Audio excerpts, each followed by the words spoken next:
ancient wisdom and the new apocalyptic wisdom, temple sleep, Isis and the Madonna, past ages of evolution, the bestowing of the ego, future powers. We shall enter best into our subject if in the first place we try to form a clear conception of the two extremes which have to be considered when universe and man are brought into relationship with each other. These two extremes are the spirit-soul and the psycho-material. We will endeavor to discuss these, starting with a phenomenon which, to the man of the present day, is more or less of a riddle, but which is found in the ancient Egyptian conception of the world and life. I mean what is called, in quotes, temple sleep. The unique fact lying at the foundation of temple sleep is that among the Egyptian priests, and in ancient civilizations in general, wisdom was held to be very closely bound up with the art of healing and with health. The man of today has but a dim conception of those ancient ideas regarding the inner relationships between wisdom and health, between science and the art of healing. And it will be the task of the anthroposophical movement to direct humanity once more to that conception of the spiritual through which wisdom and the art of healing will be brought again into close connection. This recalls what was said in the last lecture. It recalls that ancient figure of which we were reminded when we looked at the picture of the Madonna and Child, as painted by Raphael. It reminds us of Isis with the child Horus, the goddess on whose temple was inscribed the words, quote, I am, who was, who is, who will be. My veil no mortal can raise. Close quote. This goddess was mysteriously connected with the art of healing. She was regarded as the teacher of the Egyptian priesthood in this respect. There is a remarkable statement taking us back to the very earliest ages of antiquity that shows how Isis was particularly interested in the health of mankind at the time when she was placed among mortals. This points to a very mysterious fact. We must now sketch in a few words and bring before your souls the nature of temple sleep, which was one of the remedies employed by the priests of Egypt. Anyone who had suffered loss of health in any way in those days was not treated, as a rule, with external remedies. There were only a few of these, and they were seldom used. Sufferers were in most cases taken to the temple and there put into a kind of sleep. It was not an ordinary sleep, but a kind of somnambulistic sleep which was so intensified that the patient became capable of having not chaotic dreams merely, but of seeing orderly visions. During this sleep, the patient perceived etheric forms in the spiritual world, and the wise priests understood the art of influencing these etheric pictures which passed before the sleeper. They could control and guide them. Let us suppose that an invalid was put into a temple sleep. The priest, skilled in medicine, was at his side when he fell into this somnambulistic sleep. The invalid then entered a world of etheric forms, and the priest, because of the power he possessed through his initiation, and which was only possible in those ancient times when conditions of existence were such as no longer or very seldom exist today, was able to control the entire sleep. He formed and fashioned the etheric visions and beings in such a way that there actually appeared before the sleeper, as if by magic, those forms which at one time the ancient Atlanteans had looked on as their gods. These divine forms, concerning which the various peoples still possessed a remembrance, in the German and Norse and the Greek mythologies, were now placed before the soul of the person who was in the temple sleep.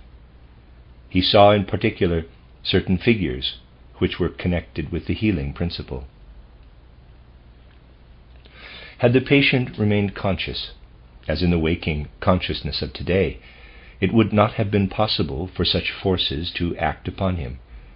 This was only possible in somnambulistic sleep. The wise priest guided this dream life in such a way that powerful forces were liberated during the etheric visions, and these restored to order and harmony the forces of the body, which had fallen into disorder and discord. This was only possible when the self-consciousness of the patient had been suppressed.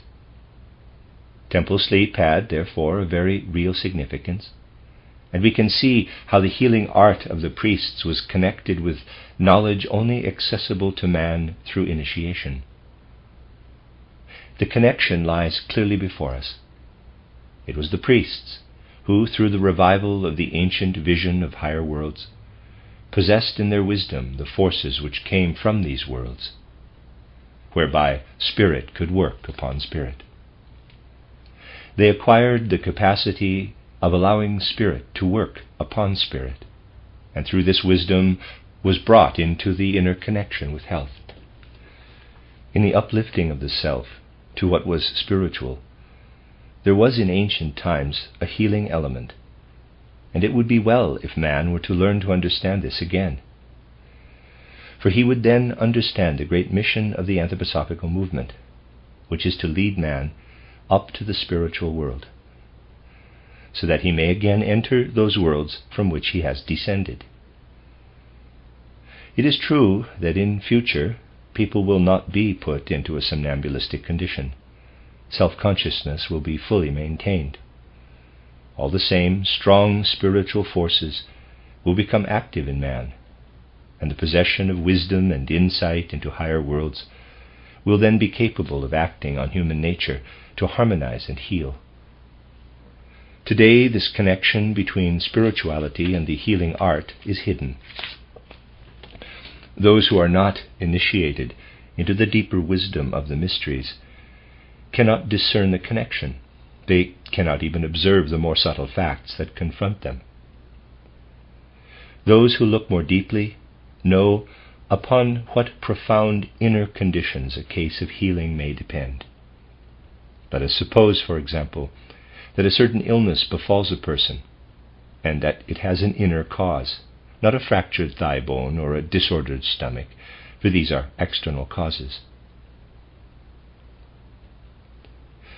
Anyone wishing to go deeply into this will very soon find that in the case of a person who occupies himself much with mathematical ideas, conditions of health are very different to the case of another who does not occupy himself with such things.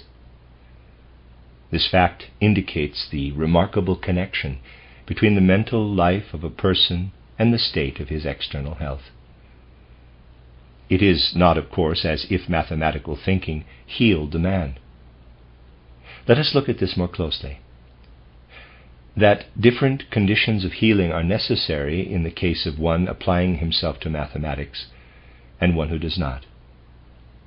Suppose two people have exactly the same illness. In reality, this never happens, but we may suppose it. One of them does not care to know anything about mathematical ideas. The other is intensely interested in them. It might happen that it was quite impossible to cure the non-mathematical person, whereas it might be possible to heal the other with suitable remedies. What I have stated is an actual fact. Take another example. We have two people before us. One is an atheist in the worst sense, the other a deeply religious man. Again, it might happen that if both have the same disease and the same remedy is used, that the religious man can be cured and the other not. These are things which to modern thinking, at least to the greater part of humanity, will seem absurd. However, they are not so.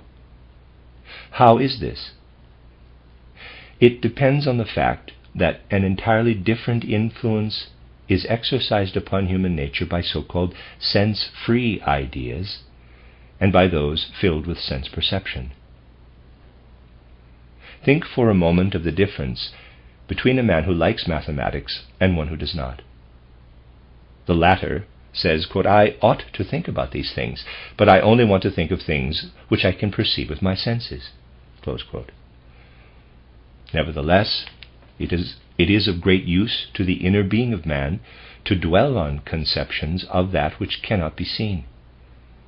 Hence it is useful to have religious conceptions, for these also relate to things which cannot be grasped with the hands, nor have any connection with outer material things. In a word, with things which are sense-free. These are matters which one day, when man will look up more to that which is spiritual, will have a great influence on educational principles. For example, let us take the simple conception 3 times 3 equals 9. Children form such a conception best when they do it without the help of anything material. It is not good when they put 3 times 3 beans next each other for too long, for then they do not rise at all above the sense conception. But if you accustom children, to begin with, not for too long, to count on their fingers, and then follow it with pure mathematical thinking, such thought has a curative, harmonizing effect upon the children. How little people of the present day understand such things can be seen from the fact that in their system of instruction the exact opposite occurs. Has not the abacus been introduced into our schools, whereby addition, subtraction, etc. are made clear to sense eyes by means of different colored balls? In this way, that which ought to be comprehended purely in the mind is said, quote, "to be made clear," close quote, to the senses. It may be convenient, but those who consider this to be educational know nothing of that deeper curative education that is rooted in the power of the Spirit. A man who from childhood has been accustomed to live with sense conceptions will not, because his nerve system has lived under sickly conditions, be able to be cured as easily as one who from his youth has been accustomed to sense-free ideas. The more a person is accustomed to think apart from objects, the easier it is to cure him. In ancient times, when a person was ill, it was customary to place before him all kinds of symbolic figures, triangles, and combinations of numbers. The object, besides the other value these things possessed, was to uplift him from the mere outward vision of things.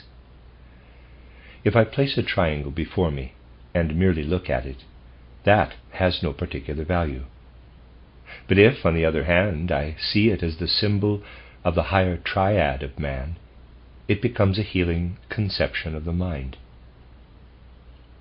Observe how the conceptions of spiritual science lead us to the vision of things spiritual. We are led from what takes place on earth to what has taken place on the ancient sun, moon, and Saturn. With physical eyes, we cannot see the events of those times, nor with sensely hands can we reach up to the ancient moon or ancient sun. But without the aid of the external crutches of our senses, we can uplift ourselves to the things which existed once upon a time. We can acquire conceptions which have an equalizing and harmonizing effect upon our whole life, and likewise upon our body. Spiritual science will again prove to be a universal remedy, as it was formerly in the hands of the Egyptian priests. At that time, however, it necessitated the suppression of the ego, as in temple sleep. The spiritual conception of the world is a curative conception. Many people will say in answer to this assertion, "Are all anthroposophists healthy people? Are there no invalids among them?" we must understand that fundamentally the individual can do very little for his health and his sickness. A large proportion of the causes of disease lie outside the individual personality. A person may have the healthiest ideas, which, if he were to live under quite healthy conditions, would result in his never being ill from internal causes. But there are other causes, lying outside the power of the individual of today. The secret causes of heredity, for example, the influences passing from one human being to another, the influences of unnatural environment, etc. All these influences, which in a hidden way are external causes of disease, can only be done away with gradually by a healthy anthroposophical method of thought. Although we may observe that a person who is inwardly most healthy may fall ill, even dangerously ill, we must not regard this as a sign that spiritual science will fail to act curatively upon humanity in the course of centuries. I say centuries, not thousands of years. There is a future before spiritually thinking men, in which no inner cause of sickness will exist for those able to provide the inward and outward conditions of spiritual wisdom. External causes there will always be. These can only be eradicated as a spiritually scientific art of healing gains more and more ground. When we rightly understand the effect of that which is spiritual, we find that temple sleep is not unintelligible to us. What was it that was conjured up before the sleeper in the temple, in his etheric visions? It was the picture of the Atlantean gods, whom we once knew as etheric forms, among whom we once lived, when we were able to be conscious outside the physical body and could exercise etheric clairvoyance. If we go still farther back in human evolution, far beyond the Atlantean epoch, we reach a period in which man first became what he now is, when he first appeared as the individual personality he is today. This period is called the Lemurian epoch. The Atlantean continent, from which the people spread to Africa, Europe, and Asia, came to an end through mighty water catastrophes. Lemuria, which was that portion of the earth upon which humanity dwelt before the Atlantean epoch, was destroyed through the forces of fire by volcanic catastrophes. It was during the Lemurian epoch that man first gained consciousness of his ego. This was a mighty impulse in the evolution of man. How was it that man attained to his I, or ego consciousness? It is very difficult for the materialist thought of the present day to imagine this ancient condition of humanity. Were you to imagine the man of that time as similar to the man of today, with flesh and blood, bones and muscles, your idea would be entirely wrong. At that time man possessed a far more impermanent, a far softer form. His body was comparatively fluidic. That which later became muscles and bones has only grown hard in the course of time. At that period, also, the propagation of humanity was entirely different. Man lived more in the surroundings of the earth, in the atmosphere, which at that time was not pure air as it is today, but was filled with all kinds of vapors. In this, man lived as a true airy form, and the currents surrounding the earth passed in and out of him. Man's form was almost the same as some cloud we see today, which continually changes its form. Only the form of man at that time was firmer and more defined. There appeared then, also for the first time, what are now described as the sexes. At that period of evolution, an ancient non-sexual kind of propagation was replaced by a sexual one. This took place, however, millions and millions of years ago. Simultaneously with sexual reproduction came the embodiment of the earliest germ of the ego. Previous to this, man was impelled to produce his like from himself through external influences which lay in the sphere around him. That was the form of reproduction at a time when man did not as yet possess an ego, when he still had a dim, clairvoyant consciousness, when he rested entirely, quote, in the bosom of the deity, close quote, and could not say, I am. His perception was somewhat as follows. He was aware that when he did anything, it made an impression upon his spiritual environment, and he felt his existence to be within this environment. He was not able to say, I am here, but, quote, my environment lets me be here, close quote. He lay within the bosom of the living earth, and the living forces of the earth streamed out and in of him. At that time there were no unhealthy forces. Disease did not exist. There was no death, such as we know it. It was only when, with sexual reproduction, man was endowed with his ego, that sickness and death entered. At that time the human being was not fertilized by his like, but just as today he breathes, so he then absorbed substances from his environment. And in this environment the fertilizing forces were to be found. That which then entered into him fertilized him, and caused him to bring forth his kind. These forces in man were healthy, and so was that which, as his kind, he produced. The priests of ancient Egypt knew this, and they said, the further we guide man's vision back into previous conditions, the more do we bring him into conditions in which there is no disease.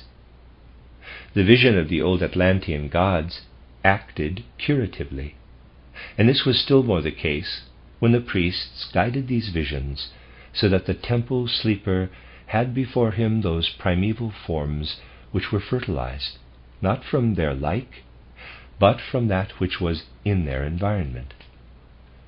The invalid, who lay in the temple sleep, beheld the form of her who was the mother of her kind, without having received fertilization from her kind.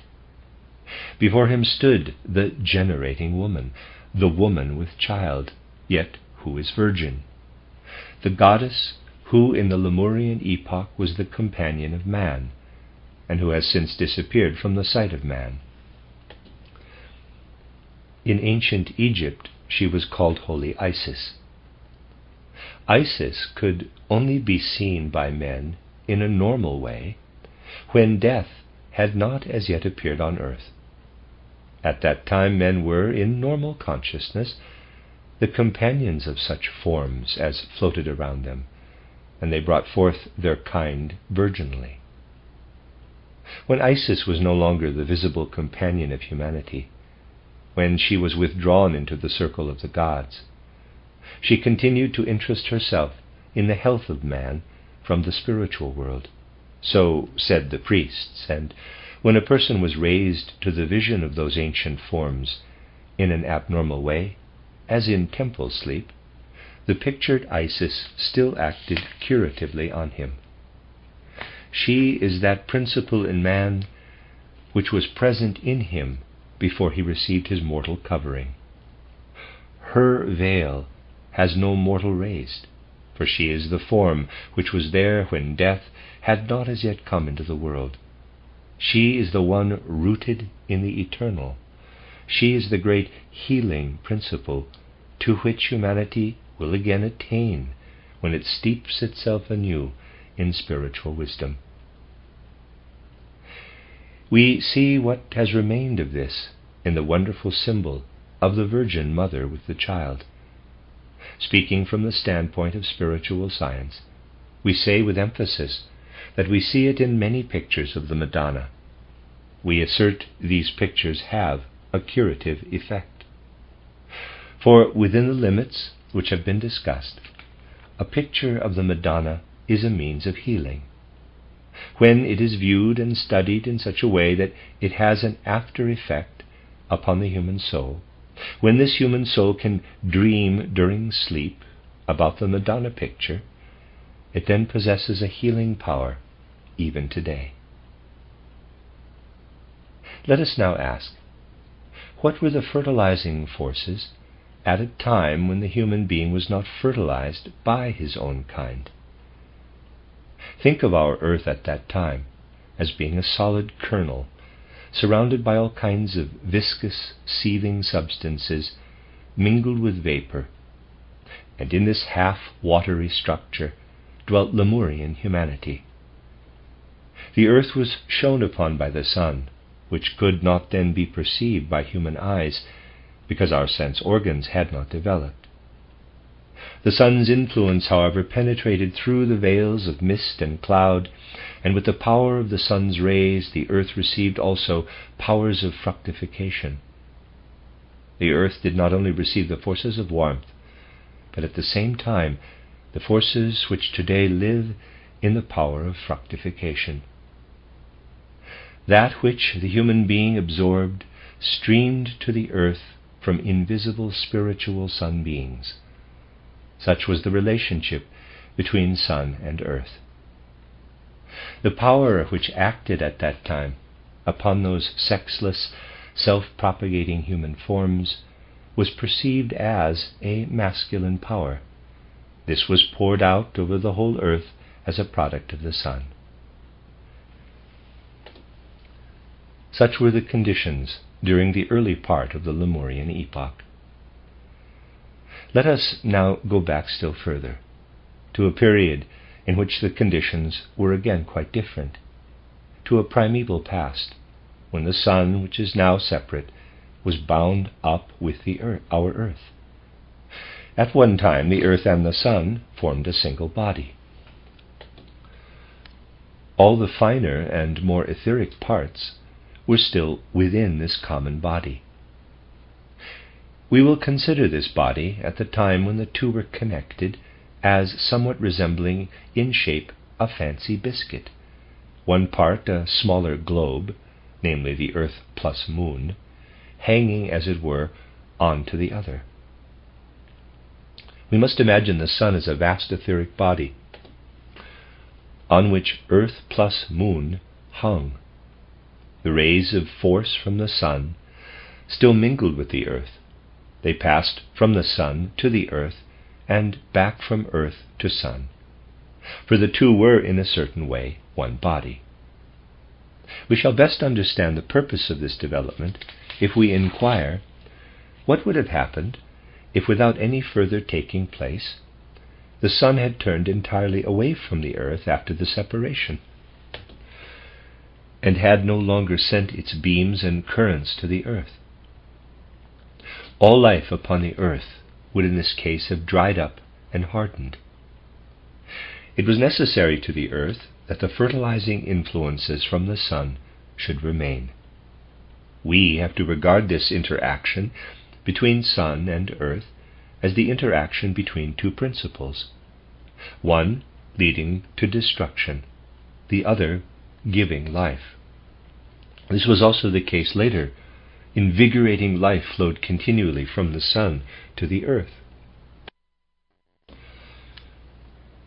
We have now briefly recapitulated the various stages in the evolution of our earth. First, there was a primeval past, when the earth was still within the sun body. Then a second stage, in which the earth was more loosely connected with the sun. Then a third, when the two bodies were completely separated from each other. It was only in this third epoch that the ego really entered into man, and at this stage sexual reproduction began. Then followed the fourth epoch, the Atlantean, and lastly the post-Atlantean epoch, that in which we are now living. to those who look more deeply into the structure of the world, all that happens visibly, all that is external, takes place under the influence of spiritual beings. At one time the sun and the earth were one. We will go into the moon development later. This common body was then permeated with harmoniously working divine spiritual beings. Such lofty beings were necessary to govern the forces that at that time were still undifferentiated. Now think of development as having progressed. The sun withdrew. What took place then? With the sun went forth the highest beings and the finest substances. Henceforward they worked upon the earth from outside. Beings who represented truly living, ever-accelerating life dwelt upon the sun. And on the earth the beings who, if they had been left to themselves, would have suffered stiffening, darkness, destruction. At this second stage of evolution, light and darkness were both at work. At the third stage of evolution, the earth-man is endowed with his ego, and the time begins when his self-conscious capital I dwells within him. He becomes aware of this ego by its opposite, and he gradually passes into one condition in which he has a clear consciousness, and into another in which he has a dim consciousness. The first comes to him from the sun, and the other preferably from the earth.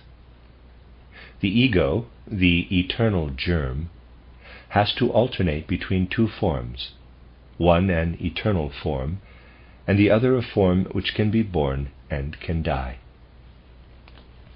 Those beings who always possess what man has only occasionally have forsaken their earth bodies.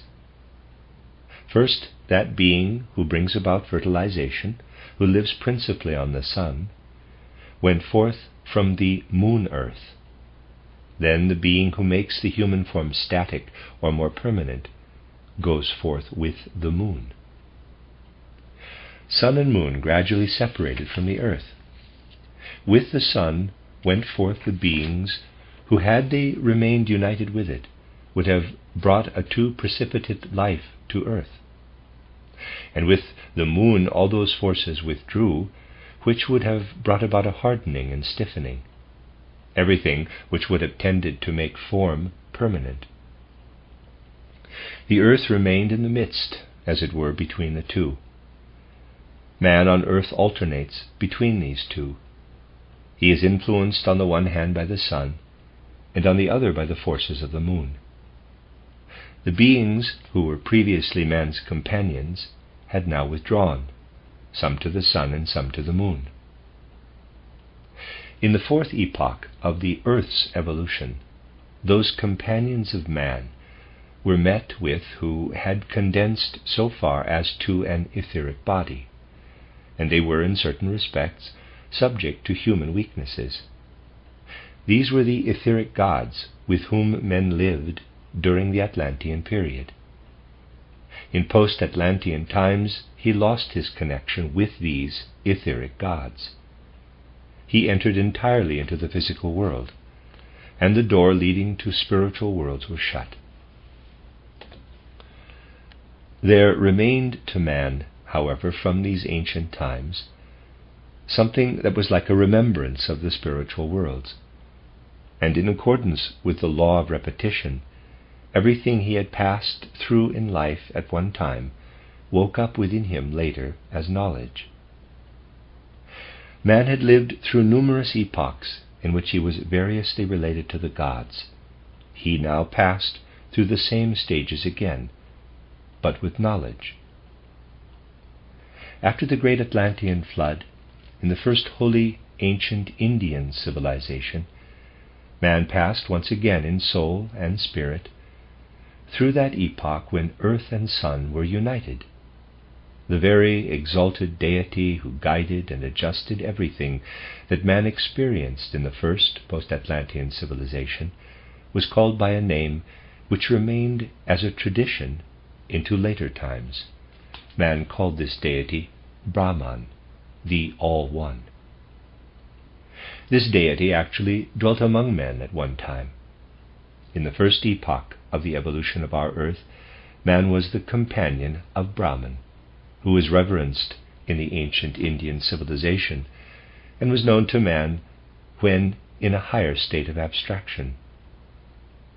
Then followed the Persian civilization, during which mankind experienced consciously the second epoch, when the sun, with its all-invigorating forces, separated itself from the forces of darkness. Therefore man perceived a duality in the Godhead in the second age of civilization, and this duality is represented as the opposition of Ormuzd, the good deity, and Ahriman, the destroying deity. This was nothing but a repetition, but in knowledge, of that which man had passed through, in fact, in earlier ages. We then come to the memory of the epoch when the sun and moon went forth from the previously united celestial body, the sun with its fertilizing forces, and the moon with forces which gave form. To man a transitory form, and to the gods a permanent one. In the Egyptian age, this difference was perceived in the opposition of earlier forces to those still at work. But now their opposition was in a different form. In Egypt, the solar forces were perceived as the forces of Osiris. Osiris was the power of the sun as it worked in the third epoch of earthly evolution, and the religion of Osiris arose and flourished in this age. Isis represents the power of the moon before its complete separation from the earth, before the division of sex, when the virginal power of reproduction was still operative. Later, Isis escaped to the moon, where she became numb, congealed. In the fourth age, that of the Greco-Latin civilization, humanity experienced in polytheism a remembrance of the Atlantean epoch with its numerous etheric figures of the gods. In our age of civilization, the fifth, we have nothing to repeat. Let us bring this thought before our minds. We have nothing to repeat, no ancient remembrances. We have given birth to a fifth age of civilization, one whose results will be seen in the future, while the four previous ages were repetitions of the four preceding cosmic epochs. Our age must give birth not merely to an ancient wisdom, but to a new wisdom, a wisdom which points not only to the past, but which must work prophetically, apocalyptically, into the future. In the mysteries of past ages of civilization, we see an ancient wisdom preserved, but our wisdom must be an apocalyptic wisdom, the seed for which must be sown by us. Once again, we have need of a principle of initiation, so that the primeval connection with spiritual worlds may be renewed. The task of the anthroposophical movement is to supply this principle. No wonder that wisdom has been lost to so many, for without the principle of initiation, it is very difficult nowadays to obtain wisdom, more difficult than formerly, when the memory of ancient experiences had only to be refreshed, and when the results of earlier development could be brought to the consciousness of man. Today this is difficult. Therefore we can understand that the sense world seems to be without a God, and to be barren and empty. But although it appears as if the ancient spirit world had died out, it is there. It is working and fructifying, and if man wills, he can find connection with the spiritual world. Care was taken precisely at the moment when the ancient memories seemed to be disappearing during the Greco-Latin age, that a wonderful new seed for all future time should be laid within the cold ground of the earth, This seed is what we describe as the Christ principle. The apocalyptic wisdom, the true new spiritual wisdom, will be found in conjunction with this Christ principle, which does not point back only to memories of past epochs, but prophetically to the future. And precisely through this, it summons man to action, to creative work. This productive wisdom has sprung freely from seed that was sown in the past. So we see a far horizon of the future rise before us when we speak of universe, earth, and man. In what follows we shall have to speak not merely of the past, but also of the forces of the future. The world is not merely concerned with what is past. It evolves toward the future, and our epoch has still a long period to pass through before it comes to an end. Man will, however, live on after the earth has disappeared, and if we are to know him completely, we must look not to the past alone, but must study what is active today, and what will go on working into the great tomorrow of the world.